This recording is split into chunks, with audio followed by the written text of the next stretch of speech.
इतनी बड़ी संख्या में लोग एक ऑफिस के उद्घाटन में आए हैं। पूरे कैडर्स जो दिन रात इस मिशन के लिए मेहनत करते हैं, जो ईमानदारी से इस मिशन में अपना तन मन धन से सहयोग देते हैं, वो तमाम कैडर्स का मैं कुछ भी नहीं हूं। ये सब कैडर्स की मेहनत है।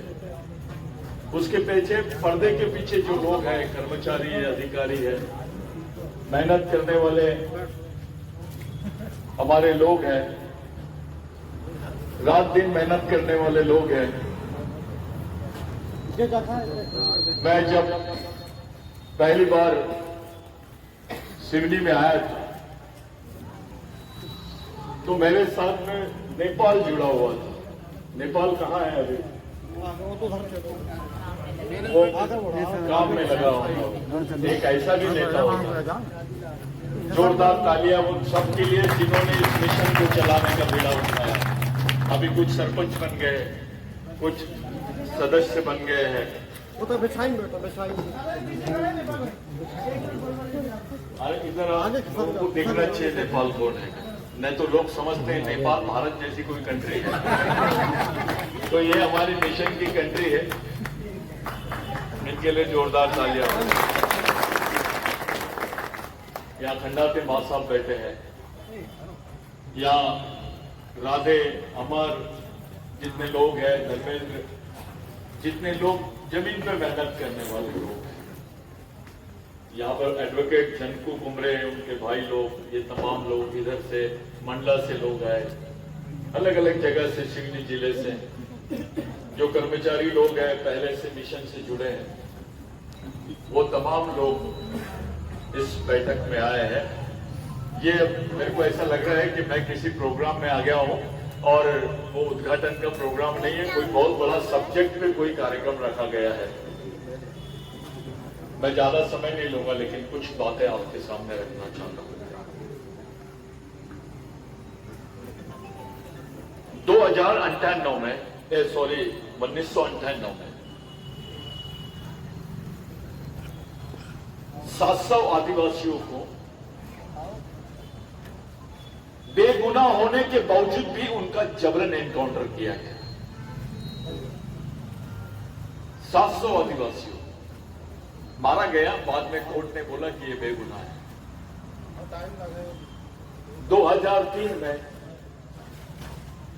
एक परीक्षण किया गया देश में, जैसे पोखरण किया गया वैसे एक परीक्षण किया गया देश में, और करीब 13,000 आदिवासी मारे गए। उस पर भी किसी ने बात नहीं। 2005 में मैं खुद एक धरना पे बैठा था। मैं बिरसा ब्रिगेड की थोड़ी जानकारी आपको भी होनी चाहिए। एक ऐसा धरना, इनोम शर्मिला का नाम सुने होंगे आपने, जो बहुत दिन तक धरना दी। लेकिन एक धरना मैंने ऐसा भी दिया कि 1 साल 4 महीने तक मैं नागपुर में बैठे रहा हूं। 1 साल 4 महीने तक। और उस दरमियान हमने हर जगह, हर मोर्चे पे लड़ाई लड़ी। तब शिबू सोरेन मिनिस्टर थे, केंद्रीय मंत्री थे। वो जेल में गए, हमको भी जेल में डाला गया। कुछ लड़कों को जबरन पुलिस उठा के लेके गई कि ये नक्सली है।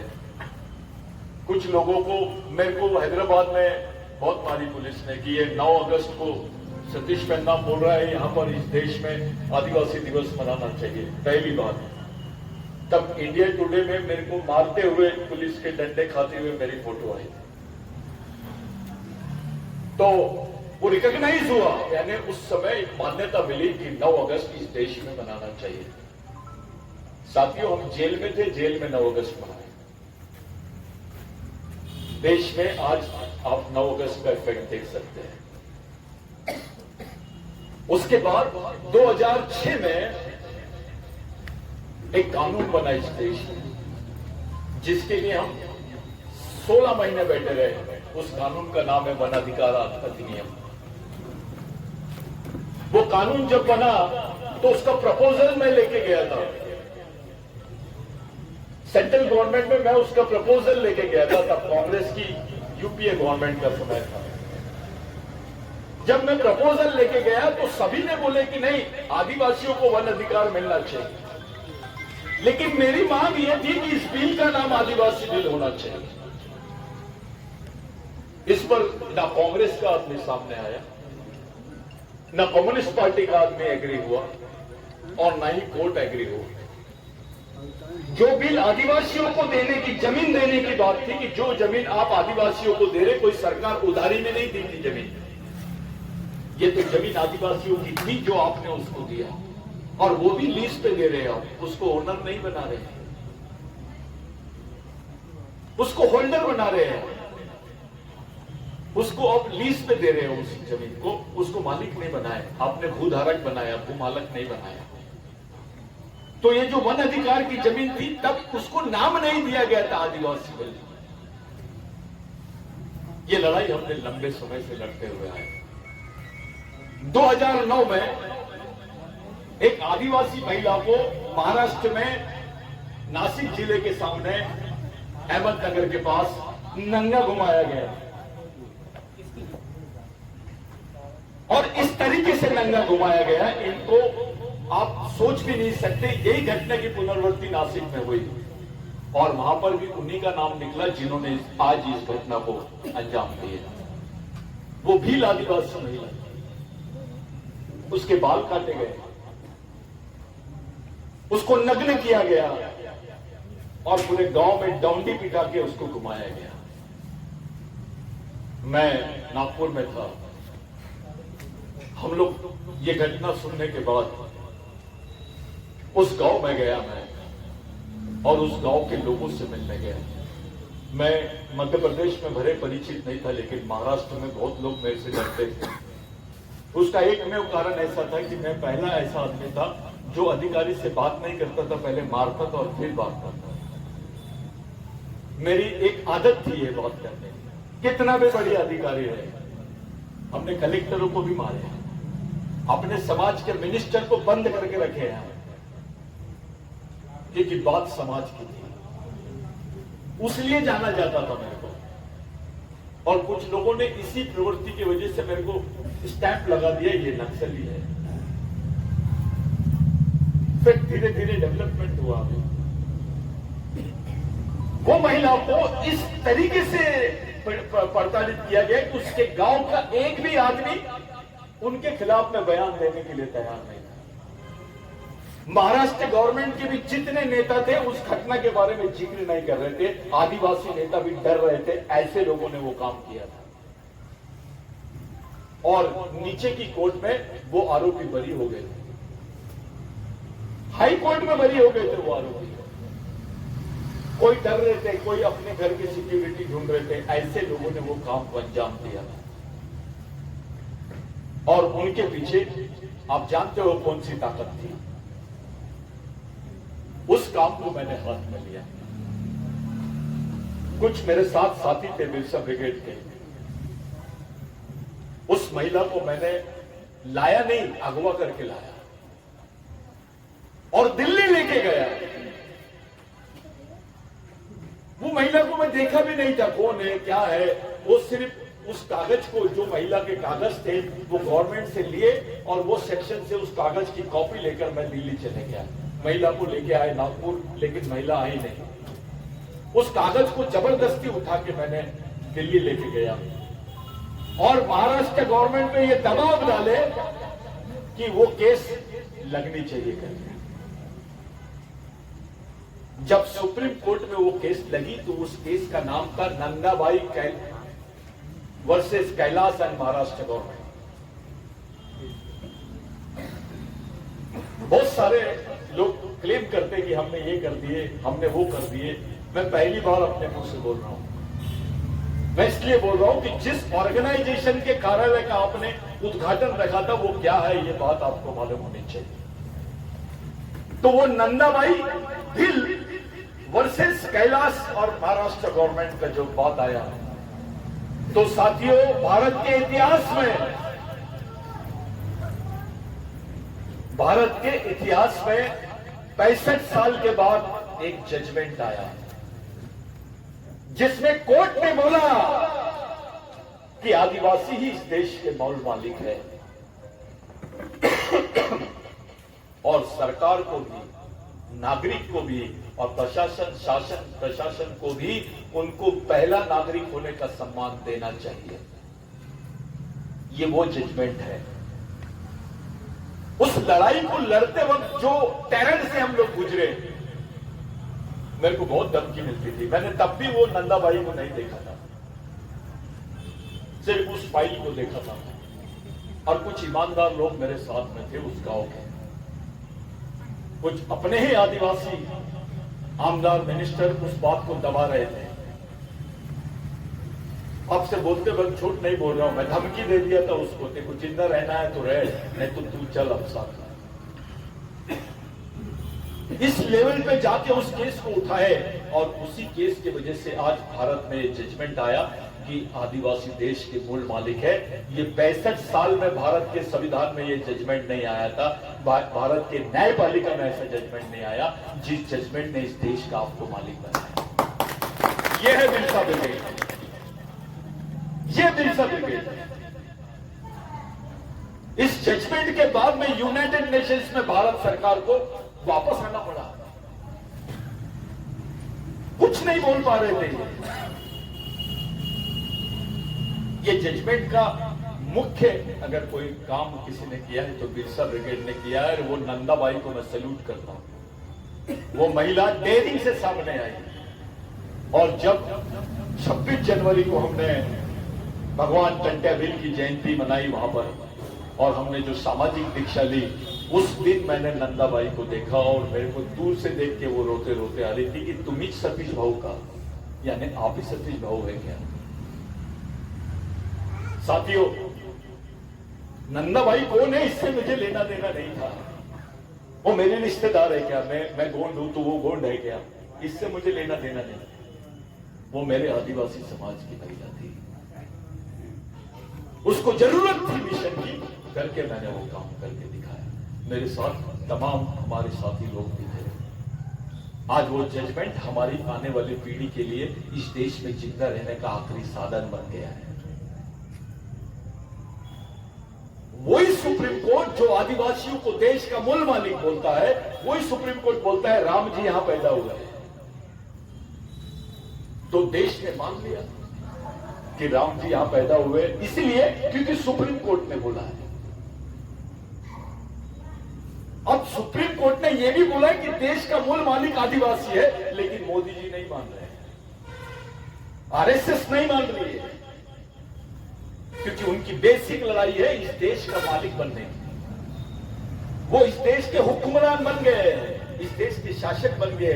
न्यायपालिका, प्रशासन, शासन में उनके लोग हैं, उनका कंट्रोल है, फिर भी वो मालिक नहीं बन पा रहे हैं। उनको इसी बात का दुख है। इन्होंने यूसीसी प्रपोज किया। यूसीसी केवल मुसलमान के खिलाफ में नहीं था, मुसलमान तो खत्म ही हो जाएगा उसमें। जो इस्लाम की बुनियादी चीज है वो बदल जाएंगे, फिर मुसलमान अक़लियत की बात नहीं करेगा। मुसलमान की बात नहीं थी, वो बेसिक चीज थी। मुसलमान के पास क्या है आज? जमीन है। जमीन किनके पास है? इनको क्या चाहिए? जल, जमीन और जंगल। इन्होंने तय किए कि यूसीसी में आदिवासियों को जबरदस्ती डाल दिया जाए ताकि आदिवासी हिंदू बन जाए और उसकी जमीनों पर जो उसका पारंपरिक वास्तविक अधिकार है वो खत्म हो जाए। उसकी पुनर्वृत्ति, उसका पहला एक्सपेरिमेंट मणिपुर में किया। 5वीं अनुसूची में रहने वाला आदिवासी और 6वीं अनुसूची में रहने वाला आदिवासी। मैंने कई आदिवासी जो 5वीं अनुसूची के लिए काम कर रहे हैं, मैं उनसे पूछा, बाबा तेरे को मालूम है ये पेशा कानून क्या है? ये पेशा कानून में पहले लिखा हुआ था कि ग्राम सभा की एनओसी के बगैर उस जगह पे आप कोई काम नहीं कर सकते। उस जगह पर सरकार भी कोई प्रोजेक्ट लॉन्च नहीं कर सकती। लेकिन इन्होंने अमेंडमेंट किया कि पेशा कानून में जहां एनओसी जरूरी थी वहां लिख दिए एनओसी काट दिए और परामर्श लिख दिए। और जितना पेशा का एरिया है, गढ़चिरौली से लेकर बस्तर से लेकर आसाम से लेकर बालाघाट से लेकर मंडला तक, मंडला 5वीं अनुसूची का क्षेत्र है, फिर गैर आदिवासियों के रिजोर्ट कैसे है वहां? सिवनी 5वीं अनुसूची का क्षेत्र है, यहां पे गैर आदिवासियों के रिजोर्ट कैसे हैं? हमारे नेताओं ने भी नहीं पूछा, हमारे बड़े नेताओं ने भी नहीं पूछा, जिनको लोकसभा में चुन के दिए, उन्होंने आपका, अपने बच्चों का, आने वाली पीढ़ी का सौदा करवाना। यह है गांडूगिरी। तुम्हारी कौम के लोग अगर उस वक्त चिल्लाते थे कि भैया पैसा में तुम अमेंडमेंट नहीं करना, तो आज तुमको लड़ना नहीं पड़ता। अभी बहुत बुरे हाल होने वाले, 6वीं अनुसूची में वो लोग लड़ने के काबिल थे और वो लड़ रहे हैं और लड़ेंगे, क्योंकि उस जगह पर संगठन का नेटवर्क है। अभी मैती और जो हमारे लोग हैं, उनकी जो आदिवासी अपने नागा और कुकी, इनकी बैठक रखने का मैंने तय किया हुआ। वहां पे बिरसा ब्रिगेड के लोग हैं, मणिपुर में बिरसा ब्रिगेड के लोग हैं, जिन्होंने आखिरी दम तक आरएसएस को सामने सरेंडर नहीं हुए। मैं बात यहां कर रहा हूं, लेकिन बात मणिपुर की कर रहा हूं। मैं खुद जाके आया हूं। उस बात को 3 महीने पहले ही मैंने यहां बोल दिया था लोगों को। मेरा भाषण अगर किसी ने सुना होगा तो मैंने बोला था, वही दिन दूर नहीं जब अपनी मां बहनों को सड़क पर नंगा घुमाएंगे। मेरे भाषण निकाल के देखिए आप। मैंने जमीन पर बोला था कि भैया 6वीं अनुसूची का क्षेत्र और 5वीं अनुसूची के क्षेत्र में बहुत खतरनाक ये लोग हमारे साथ प्रैक्टिस करने वाले हैं। जो 5वीं अनुसूची का काम कर रहे थे, उन साथियों को बोला था कि भैया आपको ये कहीं राष्ट्र विरोधी घोषित ना कर दें। चाहे झारखंड के साथी हो, मध्य प्रदेश के हो, छत्तीसगढ़ के हो, सबको समझाया था, किसी ने नहीं माना। अब जंगल में इन्होंने लाए अभी टाइगर रिजोर्ट का प्रोजेक्ट। वो टाइगर के लिए बफर जोन बनाया है इन्होंने। शेर को सुरक्षित करने के लिए इन्होंने बफर जोन बनाया और बफर जोन में 20,000 हेक्टेयर जमीन, यानी 2 लाख हेक्टेयर जमीन इन्होंने उसके लिए रिजर्व करी। वो जमीन किसकी है? विस्थापित कौन होगा? तुम्हारा नेता क्या कर रहा था? तुम्हारा नेता पार्लियामेंट में क्या कर रहा था? अरे दूसरे तो चाहते हैं यार, तुम्हारे खुद के नेता क्या कर रहे थे? इसको गांडूगिरी बोलते हैं, इसको गुलामगिरी बोलते हैं, इसको बेईमानी बोलते हैं। ये सौदा हो गया आदिवासियों के जीवन का इस देश में। तुम्हारे पास आरक्षण नहीं था, तब जमीन के भरोसे जिंदा था पूरा समाज। अब आरक्षण भी नहीं रहेगा और जमीन भी नहीं रहेगी, चिंता कैसे होगी? एक एक्सपेरिमेंट करे उन्होंने कि आदिवासियों को इतना बौखला दो कि पूरे देश के आदिवासी क्या करते हैं इस पर देखा जाए। तो उन्होंने क्या किए? आदिवासी महिला को नंगा घुमाया। ऐसा कोई करता नहीं, बलात्कार करना होता है उसको गोली मार देते, वही छोड़ देते। लेकिन उसको परेड करवाए नंगा, ताकि देश के आदिवासी देखे इसको, देश के बाकी लोग देखे आदिवासियों में क्या सोच है इसकी, वो देख रहे थे। अब जो आदिवासी उनके संगठन में काम करते हैं, वो तो बेचारे कुछ बोल नहीं पा रहे, उनके निगलते भी नहीं बन रहा और उगलते भी नहीं बन रहा। और जो आदिवासी अपने घरों में सो रहे हैं, वो भी कुछ नहीं बोलना चाहते। उनको लगता है ये तो उधर हुआ, इधर कुछ नहीं हुआ। अबे यहां तो तुम्हारे को मटन के लिए, गाय के मटन के लिए मार दिए, मूत दिए तुम्हारे आदमी पर। कौन से सम्मान की बात कर रहे हैं? एक कार्यकर्ता मिला मेरे को, बहुत पुराना कार्यकर्ता। दादा वो तो कोल आदिवासी था, गोंड नहीं था।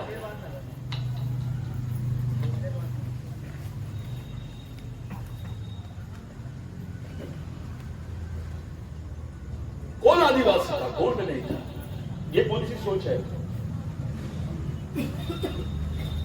कल गोंड को मारेंगे तो वो लोग भी बोलेंगे गोंड आदिवासी था, कोल नहीं था। मेरे भाषण में आपने सुना होगा, मैं हमेशा बोलता हूं, दुनिया के सबसे बेवकूफ आदिवासी यानी गोंड और परगार। एक वंश के, एक खून के, एक मूल के होने के बावजूद ये अपने आप को भाई नहीं समझते।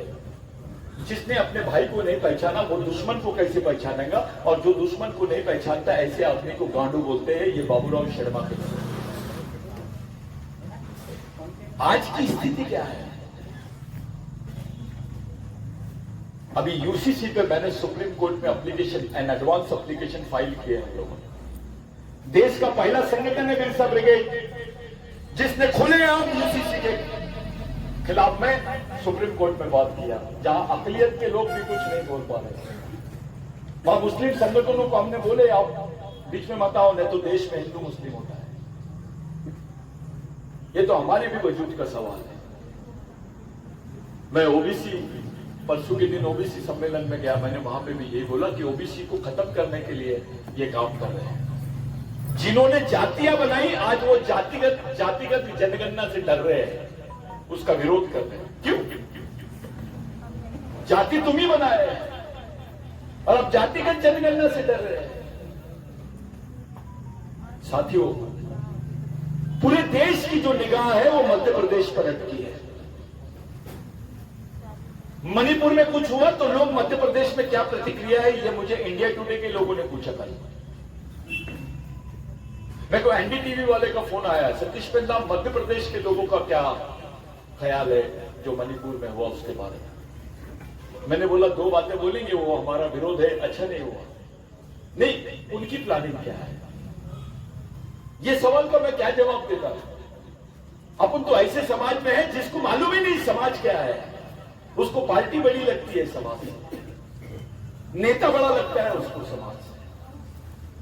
क्या रिएक्शन है हमारे नेताओं की, चलो बताओ, हाथ उठा के बताओ। ये नेता ने पूरा राष्ट्रीय स्तर पे ये वाला काम किया, मेरे को नाम बताओ, अपन उसको अवार्ड करते हैं, उसका सत्कार करते हैं, उसका सम्मान करते हैं।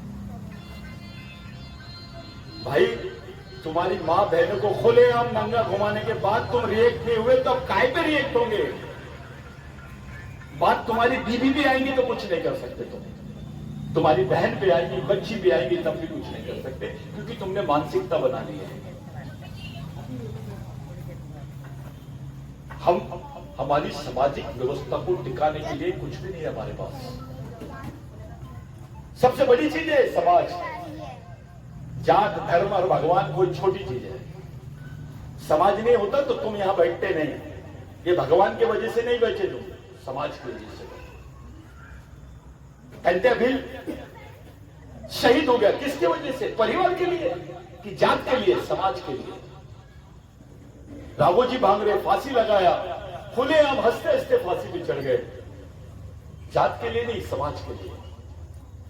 बाबूराव शर्मा के ने फांसी लगाया, उसको लगा दिए, वो भी समाज के लिए मरा। भगवान बिरसा भी समाज के लिए मरा। तो उनकी नजर में समाज ये सबसे बड़ी चीज थी। हमारा आदमी समाज नाम की चीज से भगता है, शॉर्टकट ढूंढता है। वो अपने गोंडों को जमा कर लो, अपने प्रधानों को जमा कर ले, क्या कर लेंगे गोंड और प्रधान? कल गोंड और प्रधान की दोनों की सब एक लड़कियों को ऐसा नंगा करके घुमाएंगे, क्या उखाड़ लेंगे गोंड प्रधान? क्या कर लेंगे तुम? कौन सा संगठन है तुम्हारे पास? क्या तैयारी है तुम्हारी? अरे तुम तो मानसिक रूप से एक नहीं हो सके, वैचारिक रूप से एक नहीं हो सके, लड़ाई के मैदान पे कैसे एक हो? इसको समाज नहीं बोलते। इस सोच के खिलाफ में बिरसा मुंडा ब्रिगेड काम कर रहा है। समाज के हर आदमी को यह एहसास दिला रहा है कि जात नहीं, भगवान नहीं, पार्टी नहीं, समाज सबसे बड़ी चीज है। मुस्लिमों में प्रचार कर रहा है कि नहीं, तू मुसलमान तो बाद में बना है, पहला वंशज हमारा है, घर वापस आ जा, तेरा धर्म तेरे साथ में रख। लेकिन जब तेरे को किसी ने पूछा तेरी संस्कृति कौन सी है, तो आदिवासी को बताना पड़ेगा। जब बौद्ध है उसको बताना पड़ेगा, उसको पूछेंगे तेरा धर्म कौन है, तो बौद्ध है, लेकिन तेरी संस्कृति कौन सी है, तो आदिवासी बताना पड़ेगा। इस देश के क्रिश्चियन को पूछेंगे तेरा धर्म क्या है, तो बोलेगा मैं क्रिश्चियन हूं, लेकिन तेरी संस्कृति क्या है, तो आदिवासी बताना पड़ेगा, क्योंकि इनका डीएनए एक है। ओबीसी को पूछेंगे तो कि भैया तेरा धर्म क्या है, तो बोलेगा नहीं यार हिंदू धर्म है। तेरी संस्कृति कौन सी है?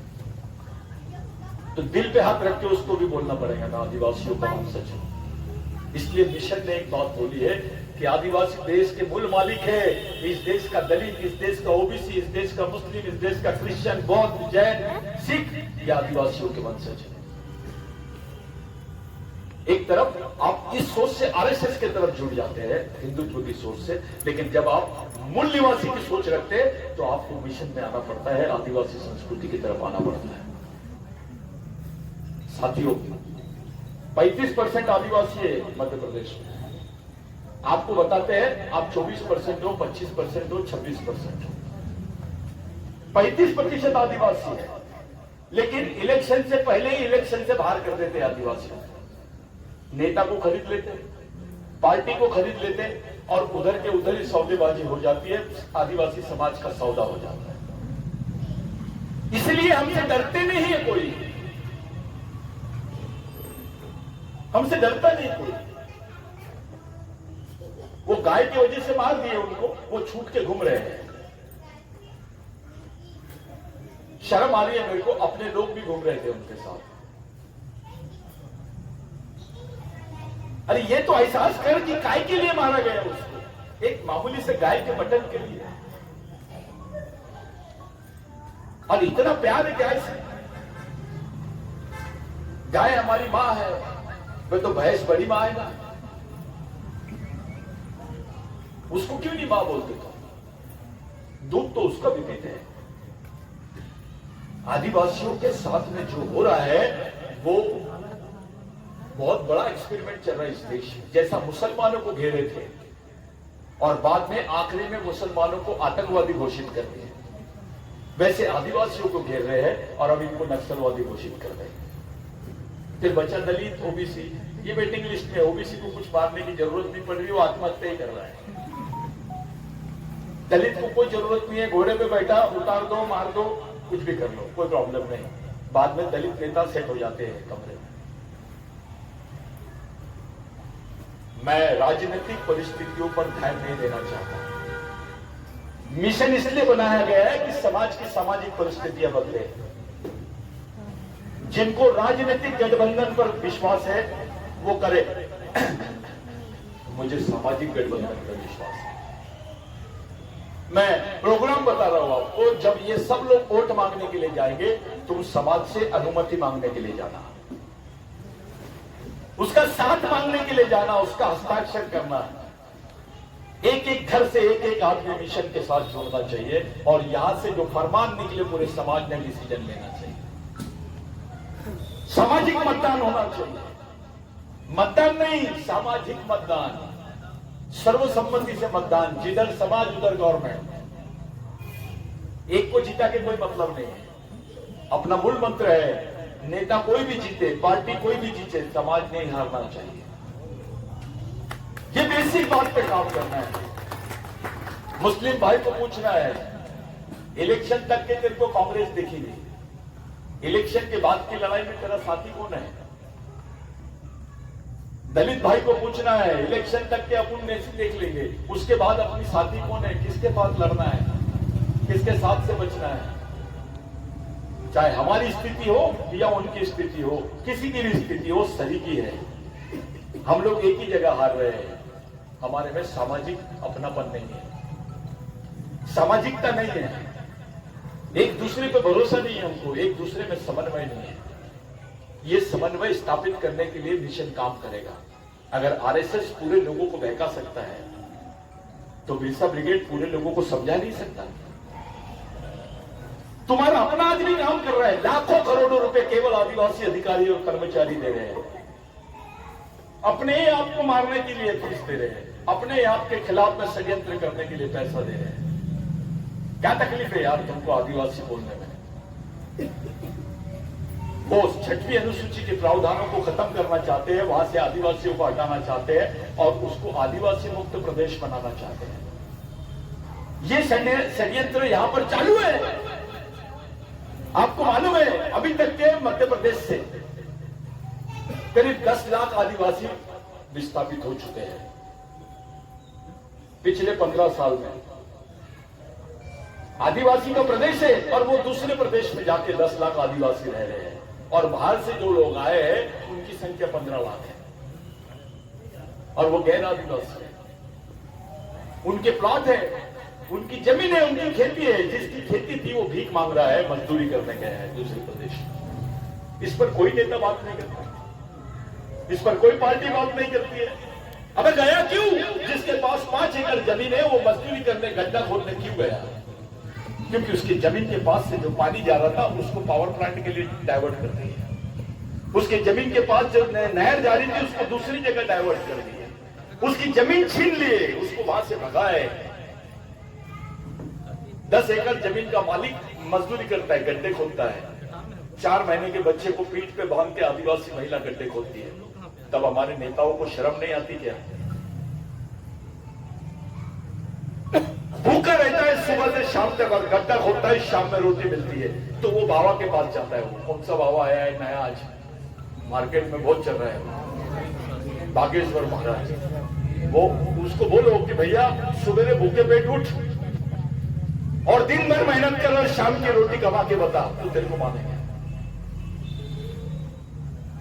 भूख किसको बोलते हैं और मेहनत किसको बोलते हैं? ये आदिवासी से पूछो, दलितों से पूछो, बहुजनों से पूछो। आप उस समाज के आदर्शों को मानो। ये कौन से आदर्शों की तरफ जा रहे हैं? जिनका पेट भर गया है, समाज का आरक्षण लिए, समाज को लूट लिए, आरक्षण बन लिए, इंजीनियर बने, डॉक्टर बने, मंत्री बने, पैसा कमा लिया, और तुम समाज के साथ ही गद्दारी कर रहे हो। अबे समाज नहीं होता तो तुम्हारी औकात नहीं थी, तुम जो बनने वाले थे। इस समाज से जो कुछ तुमने लिया, उसके बदले में समाज को क्या दिया? चंदा। चंदा तो किसी को भी फेंक के मार देता है। मणिपुर की घटना से मध्य प्रदेश की तरफ लोगों का ध्यान डाइवर्ट हो गया, इसलिए क्योंकि भारत में एक ही ऐसा राज्य है जिसमें सबसे ज्यादा आदिवासियों की जनसंख्या है। उस राज्य का नाम क्या है? मध्य प्रदेश। और मध्य प्रदेश में बहुसंख्यक गोंड है, भील है, यही सोए हुए हैं। अब तो भील को भी आदिवासी नहीं बोल रहे ये लोग। संयुक्त राष्ट्र संघ गोंड को लेना देना नहीं है, उसके दिमाग में डाल दिया गया, तू गोंड बोल, गोंड बोल, गोंड बोल, अपने आप को गोंड बोल। अबे बोल रहा ना, वो तो है ही, लेकिन इस देश पे अपनी मालिकियत कौन से बात से रखेगा? कौन सी भाषा का वापर करेगा? ये दिमाग में रखो। अभी सुप्रीम कोर्ट की लड़ाई, मध्य प्रदेश का इलेक्शन है। मध्य प्रदेश के इलेक्शन में जो होने वाला है वो कभी नहीं होगा इसके बाद। हमारी जमीनों पर इन्होंने लैंड बैंक बना लिए हैं। दुनिया में आपने सुने होंगे पैसों का बैंक, लेकिन ये पहला एक्सपेरिमेंट है जमीनों का बैंक। अब आदिवासियों की जमीन ये पूरे पूंजीपतियों को बेच रहे हैं। अभी 10 दिन रुक जाओ, मणिपुर का जब सच्चाई सामने आएगा तो मेरी बात पे आप लोग याद रखना कि मैंने सही बोला। आज स्थिति बहुत गंभीर है। इस मिशन को चलाने के लिए आपको ओबीसी का भी आदमी लगेगा, एसटी का भी लगेगा, एससी का भी लगेगा, मुस्लिम लगेगा, क्रिश्चियन लगेगा। इस विचारों को लेकर एक जगह जमे रहो अगर जिंदा रहना चाहते हो तो, और अगर जिंदा नहीं रहना चाहते हो तो जैसे है वैसे ही रहो। ये जो ऑफिस बना है ये उन बच्चों का मेहनत का है, या उनकी भावनाओं को देख के किया। मैं कई दिनों से मुझे लगता था कि ऑफिस हो, कुछ हो, दादा भी बोलते थे, बाकी लोग भी बोलते थे। मेरे को बहुत लोग चिढ़ते हैं मेरे ऊपर कि भैया अभी कार्यकारिणी बनाओ। मैं पद से ज्यादा विचारों पर भरोसा, जो विचारों से तैयार है उसको किसी पद की जरूरत नहीं, उसको मालूम है कि क्या करना है। लेकिन पद देने के बाद उसमें एक अलग भावना पैदा हो जाती है, मैं तो अध्यक्ष हूं। आप यकीन मानो, लोग मेरे को अध्यक्ष बोलते हैं, मेरे को संगठक बोलते हैं, मेरे को खुद को नहीं मालूम मैं कौन से पद पे हूं मिशन में। और मैंने कभी दावा नहीं किया कि मैं इसको बनाया, ये नहीं, क्योंकि ये तो सब उधार में लिया हूं मैंने। बिरसा मुंडा से सीखा, टंटा बिल से सीखा, बाबूराव शर्मा के से सीखा, राघोजी भागरे से सीखा, गुंडाधुर से सीखा। ये लिटरेचर था अपने पास। मेरे भाइयों, मिशन का काम इस ऑफिस से चलना चाहिए। ये ऑफिस यहाँ के मुस्लिम भाई का भी है, यहाँ के क्रिश्चियन भाई का भी, यहाँ के दलित भाई का भी, यहाँ के ओबीसी भाई का भी है। ये ऑफिस किसी भी पार्टी का भी है। लेकिन आप जब समाज समझ के, अपना समझ के उसमें बैठो, तब पार्टी समझ के आप जो बहुत अच्छा शब्द बोले कि मैं पार्टी घर पे रख के आया हूं और मैं यहां पर आया, तो ये बड़ी चीज है।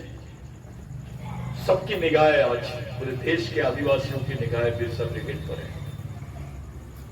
मैं जहां जा रहा हूं, जब मैं आपको बताऊंगा तो ये ओपन बोलने वाली बातें नहीं, लेकिन बोल रहा हूं। मैं जहां जाता हूं आदिवासी रो रहे हैं, मुझे घेर लेते और पूछते दादा अभी कैसे करें। मैं साधुओं से सिंपल, मेरी भी सीमाएं हैं, मेरे पीछे कोई बहुत बड़ा बैकग्राउंड, पैसे का बैकग्राउंड नहीं है, कोई पॉलिटिकल सपोर्ट मेरे को नहीं है। मैं खुद इनसिक्योर घूम रहा हूं पूरे देश में। आप तो अपने घर में सुरक्षित हो, मैं तो खुलेआम घूमता हूं, बाइक से घूमता हूं, कहीं पे भी जाता हूं, कोई सिक्योरिटी नहीं। मैं जानता हूं मैं इसका अंजाम क्या होगा, लेकिन फिर भी जहां अपन ने जिंदगी दे दी है वहां जान भी देंगे, लेकिन मिशन को नहीं छोड़ेंगे, इसको चलाएंगे, क्योंकि ये हमारी आने वाली पीढ़ी को जिंदा रखने का अंतिम साधन है। आज के दिन आप सब लोग अलग अलग एरिया से आए, मैं जानता हूं कि जितने लोग यहां बैठे सब सोचने वाले, समझने वाले लोग हैं। मेरे को वर्कर दादा हमेशा डांटते हैं, ये काम नहीं हुआ, वो काम नहीं हुआ। मैं कभी, आप यकीन मानो, मैं खुद वर्कर दादा से 5-6 महीने से बात नहीं किया, मैं टाल दिया उस बात जानबूझ के। कुछ कारण है उसके कि किसी चीज को टाल देना मुझे अच्छा लगता है, भले आप मेरे से नाराज हो जाओ, क्योंकि उसका परिणाम मेरे को मालूम है आगे क्या होने वाला है। नए नए लड़के काम कर रहे हैं, ऐसी फीलिंग्स आती है नए लड़कों को देख करके, भाई हमको भी स्कोप मिले। पुराने को लगता है कि मैं पुराना हूं। मिशन एक गतिविधि है जिसमें कोई नया पुराना नहीं होता, जो एक्टिव रहता है वो जिंदा रहता है। कोई भी रहे, मैं रहूं, कोई भी रहो, कल मैं नहीं रहूंगा, बिस्तर पकड़ लूंगा तो कोई दूसरा चलाएगा। ये किसी की बपोती नहीं है, कोई मेरा भाई आएगा और वो चलाएगा, ऐसा वाला कार्यक्रम नहीं है। मैं अपने सगे भाई पे भी भरोसा नहीं करता हूं मिशन के मामले में, क्योंकि विचारों का रिश्ता खून के रिश्तों से बड़ा होता है, याद रखो। विचारों के रिश्ते में ही परिवर्तन और क्रांति संभव है, खून के रिश्तों से नहीं क्रांति हुई है कभी। इतिहास खोल लो। हमारे को याद करना पड़ेगा कि हम कैसे लोग हैं। मोहम्मद पैगंबर कुरैश आदिवासी था, हजरत बिलाल कुरैश आदिवासी था, जीसस क्राइस्ट बाइदा आदिवासी था, गौतम बुद्ध माड़िया कौन था, तुम्हारा अशोका वो आदिवासी था। आप जो जैन समाज के हमारे ये है महावीर साहब, ये खुद दिल आदिवासी थे। आदिवासी समाज से आपको निकले हुए लोग दिखेंगे, इस मूल से निकले हुए लोग। आदिवासी संस्कृति जो है विश्व में सबसे पुरानी संस्कृति है। मैं ये दावे के साथ बोलता हूँ, खुलेआम मंचों से बोलता हूँ, इंटरनेशनल मंचों से बोलता हूँ कि भगवान पैदा नहीं हुआ था तब से आदिवासी रहता है इस जमीन पर। इसके पीछे बहुत बड़ा लॉजिक है। ये जो मिशन है भाइयों, आने वाली पीढ़ी का प्लानिंग करने के लिए बनाया है। इसमें जात पात अगर आपके दिमाग में है तो मिशन में काम मत करो। समाज है आपके दिमाग में तो आओ, कोई जबरदस्ती नहीं है किसी की। आपकी चंदे से मिशन नहीं चलता। मैं 1 लाख रुपए दे दिया मिशन को, आपने बहुत बड़ा काम किया, बिल्कुल नहीं। 1 लाख तो पराया आदमी भी दे देता यार, 1 क्या 1 करोड़ भी देगा समय आएगा। पैसे से इसकी तुलना नहीं कर सकते आप। मैं ये सोच लूं कि मैंने जिंदगी के 25 साल दिया और 25 लाख रुपए नहीं कमाया इस मिशन में, तो मेरे को कैसा फील होगा। मेरे को तो मेरे घर वाले भी बोलते हैं, बाहर वाले भी बोलते हैं, सतीश पंजाब ने क्या किया, ऐसे ही भिखारी जैसा घूमते रहता है। मुझे बुरा नहीं लगता है, मुझे बुरा नहीं लगता है कि कोई मेरे को भिखारी बोलते हैं, मेरे को हंसने कोई है। मेरे को गर्व है कि हम उस सोच को खड़ा कर रहे हैं जिस सोच को हमारे शहीदों ने खड़ा किया। उस सोच को आगे बढ़ा के खड़े कर रहे हैं। साथियों, जीवन तो एक ही बार मिलता है। इस जीवन का सदुपयोग समाज के लिए, मानवता के लिए कैसे होगा, उस दिशा में हमको सोचना है। ये पीढ़ी है, ये प्रॉपर्टी है आपके समाज की, और इस प्रॉपर्टी को आपको संभालना है। नए नए लोग आएंगे, पुराने लोग जाएंगे, ये मिशन में चलते रहेगा। लेकिन नए लोगों में और पुराने लोगों में इतनी समझ होना चाहिए कि वो मेरे से बड़ा है, वो मैं इससे छोटा हूँ, ये मेरे से पहले, उसकी इज्जत होनी चाहिए। क्योंकि आप अपने बाप को बाप ही बोलेंगे, उतनी इज्जत तो मिलनी चाहिए। हम मरकरी दादा के सामने एक शब्द नहीं बोलते, इसलिए क्योंकि हम अपना बाप मानते हैं। एक रिस्पेक्ट होना चाहिए, सबके लिए एक रिस्पेक्ट रखो। और ये दिमाग से निकाल दो कि तुम बहुत बड़ा काम कर रहे हो, तुमने बहुत कुछ खो दिया है। कुछ नहीं, मेरे को ऐसा लगता है कि मैं कुछ भी नहीं किया अभी, बहुत सारी चीजें बाकी हैं। आज के दिन हम उस समाज में बैठे हैं जिस समाज का कोई वजूद ही नहीं है देश में। अगर ये समाज एक होता ना तो औकात नहीं थी इनकी उनको हाथ लगाने की, औकात नहीं थी, घूमना मुश्किल हो जाता। ये समाज एक नहीं है। अब मणिपुर में हुआ, कल मंडला में हो जाएगा, बालाघाट में होगा, सिवनी में भी होगा। सबसे ज्यादा इनसिक्योर आदिवासी है, वैसी इनसिक्योर मुस्लिम भी है, लेकिन वहां थोड़ी एकता है करके थोड़े बचे हुए। दलितों में थोड़ी बहुत एकता ही है बाबा साहब की सोच की वजह से, वो बच्चे हैं। लेकिन ओबीसी का भी वही हाल है। लेकिन ओबीसी में उल्टा है, आधे से ज्यादा लोग वो वाली टीम के सदस्य हैं, अपने दुश्मन की सेना के सेनापति बन गए हैं। हमारे भी लोग, तुम्हारे भी लोग, मुस्लिमों के लोग भी अभी दिख रहे हैं। टीवी देखिए, खोलिए, आपको यूसीसी पे मुस्लिम बोलते हुए दिखेंगे, समर्थन कर रहे हैं। ये देश आदिवासियों का था, है और रहेगा। आदिवासी इस देश का मालिक था, है और रहेगा, ये याद रखिए। हमारे को ये बात पूरे देश में एस्टैब्लिश करना है, प्रस्तावित करना है कि आदिवासी देश का मूल मालिक है। यहाँ के एससी, एसटी, ओबीसी, माइनॉरिटीज, ये उसके वंशज है। एक नए आंदोलन की शुरुआत हमको करना है। इसको वो धार्मिक आंदोलन चला रहे हैं हिंदुत्व के नाम से, हमको सांस्कृतिक आंदोलन चलाना है आदिवासियत और मूल निवासी के नाम से। धर्म बहुत छोटी चीज है इस मामले में। भारत में आदिवासियत बहुत बड़ी, ब्राह्मण होना बड़ी बात नहीं है, क्रिश्चियन होना, मुस्लिम होना बड़ी बात नहीं है। आप लोगों के लिए बोल रहा हूं, हिंदू होना बड़ी बात नहीं है, बड़ी बात है आदिवासी होना। अब जैसे अपने आप को आदिवासी बोलते हैं, आप इस देश के मालिक हो जाते हैं। और आप पैदा हुए, नसीब से आदिवासी समाज में पैदा हुए, कम से कम उस पहचान को तो बरकरार रखो, उसको तो बचा के रखो, ताकि आपके बच्चे के काम आएंगी, आपके आने वाले पीढ़ी के काम आएंगी। अगर आप आदिवासी नहीं होते तो आपके पास जमीन नहीं होती, आप इस अवस्था में नहीं होते, आपके बदन पे कपड़े नहीं होते।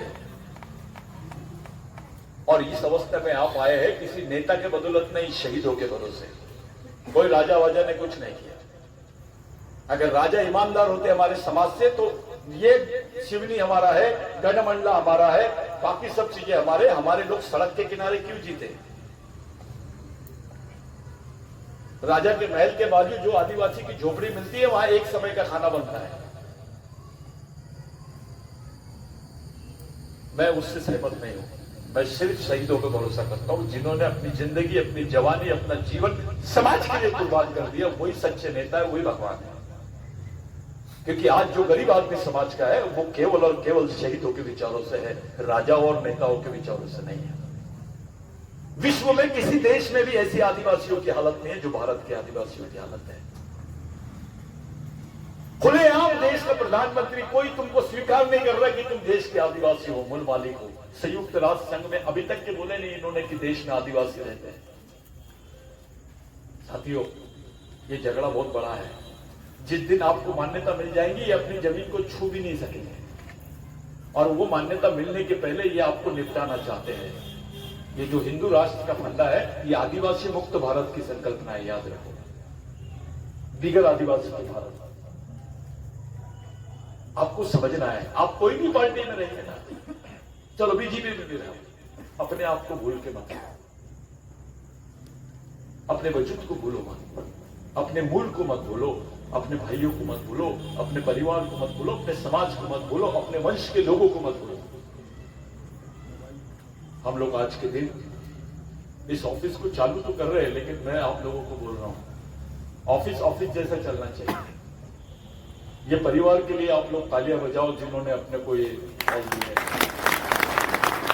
उनके साथ पूरी ईमानदारी होनी चाहिए। दूसरी चीज, ऑफिस यानी लगना चाहिए कि ऑफिस है। यहां से बाकायदा वॉर रूम रहना चाहिए तुम्हारा, यहाँ से पूरे इंटरनेट के काम निकलने चाहिए। ऑफिस के माध्यम से पूरे महाकौशल के लोगों के फोन आए तो आप लोग अटेंड और उनका रिकॉर्ड रखना चाहिए, क्योंकि बार बार मैं तो नहीं आऊंगा, मैं बार बार आ भी नहीं सकूंगा। मैं चाहता हूं कि इस ऑफिस को ऑफिस समझे, हम मिशन का ऑफिस समझे। आपके तरफ पूरे समाज के लोग बड़ी आशा से देखते हैं। आप लोग पूरे समाज के लोगों का सामाजिक एकीकरण कैसे करोगे, उनको सोशलाइजेशन कैसे करोगे, इस बारे में आप लोग सोचो। आज के दिन मैं आप तमाम लोगों को बधाई देता हूं। विशेष करके मैं सीता दीदी को, नेपाल को, सीमा को, नरेश दादा को, मरस कोले साहब को और आप तमाम लोग जिन्होंने थोड़ी पहल करके इस ऑफिस को ये किए। अभी बहुत अच्छे अच्छे लड़के मिशन में नए नए लड़के निकले हैं। मेरी इच्छा है कि उनको फुल टाइमर बनाया जाए। उनको जो पैसा देना चाहिए मानधान, वो ऑफिस से जाना चाहिए, मिशन से जाना चाहिए। बच्चे कुछ दिन काम करते हैं फिर टूट जाते हैं, उनको बस में भी जाने के लिए पेट्रोल के पैसे नहीं रहते, आने जाने के पैसे नहीं रहते। मैं कई लड़कों को देखा, बेचारों के पास खाने के वादे हैं और मिशन में बड़ी ईमानदारी से काम कर रहे हैं। मैं उनको देख के कुछ शर्मिंदा हो जाता हूँ कि मैं इनके लिए क्या किया, कुछ नहीं कर पाया। आप लोगों से उम्मीद है कि मिशन के लिए आप लोग सोचो, फुल टाइमर बनाओ। दादा ने जैसे बोले कि पूरे सीनियर लोग हैं, मैं एक ग्रुप बनाओ, संतोष पंद्रे जी, और एक माफी मांगो आंदोलन चलाओ। हर कैडर के पास, हर कर्मचारी के पास जाके कुछ गलती होगी तो माफी मांगो। अपना पुराना आदमी है, उसके हाथ जोड़ो, उसको मिशन में काम से लाओ। हमारे पास दुर्गा माँ साहब जैसे लोग थे, सेनानी दादा जैसे लोग थे, हमारे महेश दादा जैसे लोग थे। ऐसे लोग हमसे विचरते जा रहे हैं। स्थिति बहुत गंभीर है। आप लोग नहीं समझ पा रहे हैं, अपने नेताओं को समझता ही नहीं कि देश में क्या चल रहा है। समझेगा तो कुछ करेगा ना। तो मिशन की जवाबदारी है कि समाज को समझाना कि देश में क्या चल रहा है और तुम वहां कहां पर हो। और केवल आदिवासियों को ही नहीं, तो यही मिशन के कैडर में मुस्लिम भाई में जाना चाहिए, क्रिश्चियन भाई में जाना चाहिए, ओबीसी में जाना चाहिए, दलितों में जाना चाहिए। आप पे डबल जवाबदारी है। 100 साल लग गए आरएसएस को अभी आने तक। आपको बहुत मेहनत करनी है। हमारी एक जनरेशन को इसको चलाने के लिए, ये नींव खड़ी करने के लिए हमारे को एक जनरेशन देना पड़ेगा। मैं यही सोच के अपनी जिंदगी इस मोमेंट के लिए दिया। मैं इसका एक छोटा सा कार्यकर्ता हूं, निर्माता नहीं। कोई इज्जत की जरूरत नहीं है। आप बोलेंगे दादा सतीश पन्ना में इंटरनेशनल अध्यक्ष है, क्या होगा उससे? मेरी कौम की हालत क्या है वो देखो। मैं इंटरनेशनल नेता हूं और मेरी नजर में मैं टीवी पे देख रहा हूं मेरी बहन को नंगा करके घुमा रहे हैं। पार्लियामेंट में किसी ने बोला क्या? कोई आदिवासी नेता ने बोला? किसी को बोलने दिए? अगर पार्टी बनेगी समाज, क्यों चुप हो गया तू? जहां तेरे को बोलने की इजाजत नहीं है वहां रहता क्यों? अपने जमीर को बेच दिया। अबे तू आदिवासी नहीं होता तो सांसद बनता क्या, मंत्री बनता क्या, विधायक बनता क्या? क्यों नहीं बोल रहे हैं? इनको बोलने का ही काम है ना। नहीं बोले। हमारे जैसे छोटे कार्यकर्ताओं को आके सामने बोलना पड़ता है, मंच से बोलना पड़ता है। गाडू है, देखो पागल कुत्ते ने काटा क्या, मैं इनको गाली दे रहा हूं। सब गाली देते हैं नेता लोग। वो सतीश पर नाम आया, बहुत गाली देता है, इसको बुलाओ मत कार्यक्रम में। मेरी ऐसी पहचान बना दी है। अनपढ़ आदमी भी बोलता है, साला उसको मालूम नहीं है मैं भी इंजीनियर हूं। मैं इंडियन इंजीनियरिंग सर्विस से छोड़ा हुआ बाबा। घर बाहर छोड़ के काम किए, जिंदगी को भूल गए। तब जाके हमको लग रहा है कि कुछ तो भी हमारी पीढ़ी कुछ कर रही है। हमारे दिमाग में डाल रहे बिरसा मुंडा का नाम क्यों ले रहे? अपने एरिया का कोई महापुरुष का नाम लेना। अभी इसमें और उसमें क्या फर्क है? ये छोटी सी सोच उसके दिमाग को खोखला बना रही है। उसको समझा ही नहीं कि ये क्यों बोला जा रहा है, क्यों किया जा रहा है। कौन सी चीज को क्यों ये समझाने वाले लोग नहीं। और मैं मिशन के कैडर से बहुत ज्यादा खफा हूं। कार्यक्रम बहुत ले रहे हैं लेकिन कैडर नहीं ले रहे। मेरे को रोज फोन आते हैं, मेरी टिकट का दादा कैसा है, फलाना कैसा है। मैं अभी खोल दूंगा पोल। जो विधायक है वो भी फोन करते हैं, भाऊ मेरे को इस बार टिकट मिलना चाहिए। मैं नाम बता दूंगा, खोले आप पूछ सकते हो उससे अभी यहीं से। इसके लिए बराबर फोन आते हैं, लेकिन किसी ने मेरे को फोन करके नहीं बोला भाऊ वो मणिपुर में हुआ है उसका कैसा कर रहे हैं। ये वास्तविकता है, लेकिन हमको दोनों मोर्चे पे काम करना है। मिशन को इस बार साबित करना है कि समाज को अगर बचा सकते हैं तो मिशन के ही लोग बचा सकते हैं। और आप उसके हकदार लोग हैं। ये जितने लोग बैठे हैं, कोई भी पार्टी में रहो, कौन से संगठन में रहो, वो नहीं, ये विचारों का मोमेंट है। आज के उद्घाटन के मौके पर जो जो लोग आए, मोहन भैया आए, मैडम आए, हमारे प्रीतम दादा आए, हमारे परकड़े दादा आए, बाकी सब लोग हैं, मर्स पुलिस। मैं साहब से बहुत ज्यादा परिचित नहीं हूँ। हाँ, तफीक भाई हमारे बुजुर्ग है, उनका भी इस्तेमाल है हमारे मोमेंट में, उनका स्वागत है। इन तमाम लोगों के लिए जो यहाँ पर है और जो कैडर रात दिन मिशन के लिए काम करते हैं, जिनके बदौलत मैं यहाँ खड़ा हूँ, उन तमाम लोगों के लिए जोरदार तालियां बजाई जाए।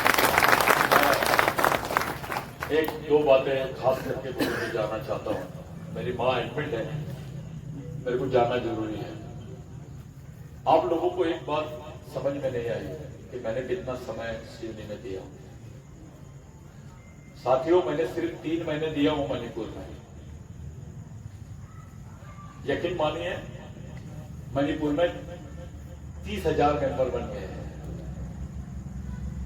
मैं यहां पर 15 साल दिया हूं, 15,000 मेंबर प्रॉपरली काम नहीं कर रहे। दिखाने को तो लाखों है, लेकिन सिस्टम पे काम करने वाले लोग नहीं दिख रहे। भटक जाते हैं, डर जाते हैं, बहक जाते हैं। क्या डर? बहकने की जरूरत नहीं है। मेरे पे भरोसा मत करो, मिशन पे भरोसा मत करो, उस विचार पे भरोसा करो जिस विचारों ने तुमको जिंदा रखा है। उन शहीदों पे भरोसा करो। ये धार्मिक आडंबर से थोड़ा बाहर निकलो, सही सामाजिक एनालिसिस करो, रोज पेपर पढ़ो, टीवी देखो। भले अपने वो टीवी चैनल अपने नहीं है, पेपर अपने नहीं, लेकिन हमको मालूम तो पड़े कि ये क्या चला रहे हैं। अपने लोगों से संवाद करो, उसको संयुक्त करो। दूसरी चीज, 9 तारीख को हम लोगों ने ऐलान किया भारत बंद का। ये पहली बार बिरसा ब्रिगेड ने ऐलान किया है 9 तारीख को भारत बंद। कुछ लोगों ने दिल्ली में हंसे मेरे ऊपर, कितनी ताकत है क्या बिरसा ब्रिगेड में कि भारत बंद कर देंगे। मैंने बोला नहीं यार, इतनी ताकत तो नहीं है। लेकिन जहां तक के हमारे समाज की बात है, तो हमारे समाज में ताकत है, संगठन में नहीं है। और समाज एक जगह आ जाए तो वो कुछ भी कर सकता है। तो 9 तारीख को जो आदिवासी दिवस है, हर लोग रैली निकालते हैं, ये विकसा करते, इस बार थोड़ा कुछ अलग करो।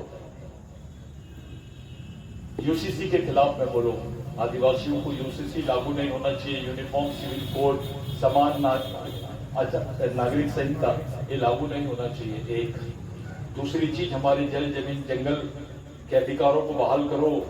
ये पेसा एक्ट में जो तुमने चेंज किया उसको वापस लो। एनओसी रखो, उसमें ना हरकत प्रमाण पत्र ग्राम सभा के होने चाहिए, ये रखो।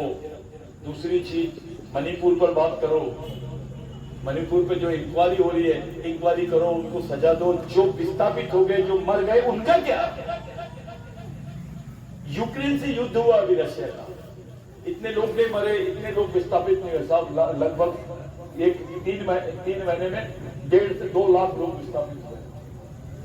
कम से कम 30,000 लोग तो, मेरे ख्याल से 300 के ऊपर, 30,000 लोग तो घायल है। 300 के ऊपर 400-500 तक भी हो सकती है संख्या।